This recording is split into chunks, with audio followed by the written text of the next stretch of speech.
नमस्कार मंडळी. जसं की तुम्ही थंबनेलवर पाहिलं असेल, फक्त 3 साहित्य वापरून आज आपण उपवासची झटपट रेसिपी बनवणार आहोत. तेही कसलीही तयारी न करता. तर इथे मी घेतलेले आहेत 2 बटाटे, मूठभर शेंगदाणे आणि चवीपुरती हिरवी मिरची आपल्याला घ्यायची आहे. तर चला करूया रेसिपीला सुरुवात. त्यासाठी सर्वात आधी मी इथे 2 बटाटे घेतलेले आहे. तुम्हाला जर ही रेसिपी खूप जास्त बनवायची असेल, तर बटाटे तुम्ही खूप जास्त सुद्धा इथे घेऊ शकता. सर्वात आधी आपण हे बटाटे सोलून घेऊया. हे बघा या पद्धतीने. तर मी जे किसणीने याला सोलत आहे, हे बघा याने. याची लिंक मी डिस्क्रिप्शन बॉक्समध्ये देते आहे किंवा टॅग करत आहे. तुम्ही तिथे जाऊन ते परचेस करू शकता. ही किसणीची लिंकसुद्धा मी तुम्हाला टॅग करते. तुम्हाला हवं असेल तर तुम्ही तिथे जाऊन ते परचेस करू शकता. आता आपल्याला हे किसून घ्यायचं आहे. खूप जास्त मोठी जी किसणी आहे त्याच्याने आपल्याला किसायचं नाही आहे. फक्त जे मध्यम आकाराची जी किसणी असते याच्याने आपल्याला हे किसून घ्यायचं आहे. हे बघा या पद्धतीने याचे जे बटाटे आहे याचे लच्छे आपल्याला तयार करून घ्यायचं आहे, म्हणजेच किसून घ्यायचं आहे. हे बघा या पद्धतीने आपण जे बटाटे घेतलेले आहे ते पूर्णपणे इथे किसून घेतलेलं आहे. हे बघा या पद्धतीने. आता आपण हे थोड्या वेळाला असंच एका बाजूला ठेवून घेऊया. त्यानंतर 2 ते 3 पाण्याने स्वच्छ धुवून घेऊया. आता चवीपुरतं हिरवी मिरची आपण मिक्सरमध्ये बारीक वाटून घेऊया. आता मी ते 3 हिरव्या मिरच्या घेत आहे.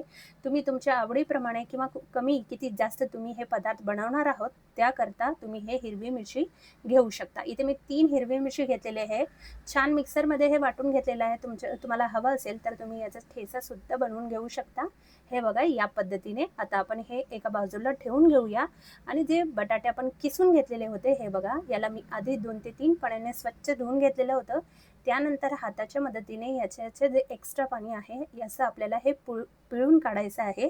हे बघा या पद्धतीने पूर्ण पाणी जे आहे आपल्याला याचं पिळून काढायचं आहे. म्हणजे जे लच्छे आहे बटाट्याचे याच्यात अजिबात पाणी राहायला नाही पाहिजे, एवढं आपल्याला हे काढून घ्यायचं आहे. हे बघा या पद्धतीने आपण जे बटाट्याचे लच्छे होते ते पूर्ण इथे किसून पाण्यात स्वच्छ धुवून घेतलेलं आहे. आता आपण याच्यात जे हिरवी मिरची आपण पिसून घेतलेली होती ते घेतलेलं आहे.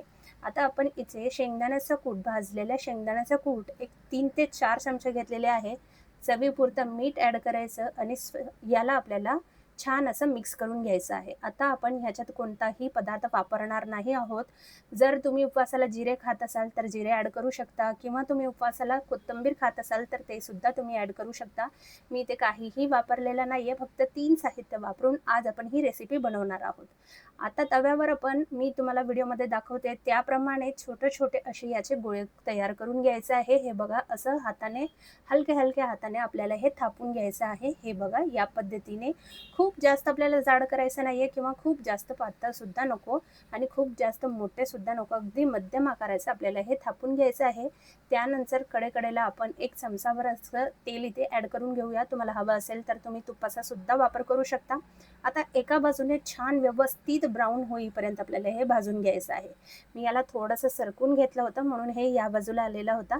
आता दोन्ही चमच्याच्या मदतीने आपण याला छान असं पलटून घेऊया. तुम्ही कलर बघू शकता, मस्त खरपूस सोनेरी रंग आलेला आहे. दोन्ही बाजूने आपल्याला असंच तेल लावून किंवा तूप लावून भाजून घ्यायचं आहे. हे बघा या पद्धतीने. कसलीही पूर्वतयारी न करता उपवासाला झटपट बनणारी ही रेसिपी आहे मंडळी.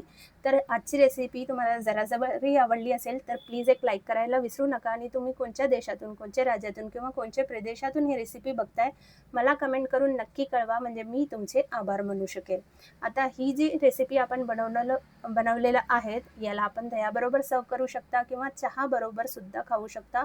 मस्त छान खरपूस अशी ही रेसिपी आहे उपवासाची आणि कसलीही पूर्वतयारी न करता अगदी 5 ते 10 मिनिटात ही रेसिपी बनवून तयार होते. तर कशी वाटली मंडळी आजची रेसिपी कमेंट करून नक्की कळवा. व्हिडिओ आवडला असेल तर व्हिडिओला लाईक करा, शेअर करा आणि सबस्क्राईब करायला विसरू नका. तर चला पुन्हा भेटूया. असे छान छान रेसिपी मी तुमच्यासाठी घेऊन येत राहणार आहे. तोपर्यंत मस्त खा, स्वस्त राहा आणि सर्वात महत्त्वाचं म्हणजे आनंदी राहा. धन्यवाद.